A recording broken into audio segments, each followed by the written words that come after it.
Hi Adilakshmi, என்ன செய்கிறீங்க evening? வாழைப்பூ வடை. வாங்க வாழைப்பூ சாப்பிடலாம். வடையா? ஆமா, வாவ்! சூடான சுவையான வாழைப்பூ வடை. வாங்க இதான் என் பொண்ணு கட் பண்ணியிருந்ததா வாழைப்பூ? ஆமா ஆமா சூப்பராக கட் பண்ணியிருக்கே. ஆமா, வாழைப்பூ இது ஒரு பூ ஃபுல்லாகவே எடுத்துருக்கேன் நான். ஒரு வாழைப்பூ பெரிய பூ தான், 20 ரூபா அது. இது ஒரு 1/4 கிலோ பருப்பு எடுத்திருக்கேன். வாங்க நம்ம சூடாக வாழைப்பூ வடை சுட சுட எல்லாமே மிக்ஸ் பண்ணியாச்சுங்க. இப்போ தேவையான அளவு நம்ம உப்பு போடணும். உப்பு போட்டதுக்கப்புறம் எண்ணெய் கொதிக்கணும். எண்ணெய் கொதிச்சதுக்கு அப்புறம் போடணும். அப்போ தான் சூடான சுவையான வடை வரும்.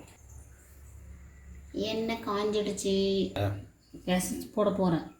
போடும்போது நான் தட்டு வாங்க சூடான சுவையான வாழைப்பூ வடை.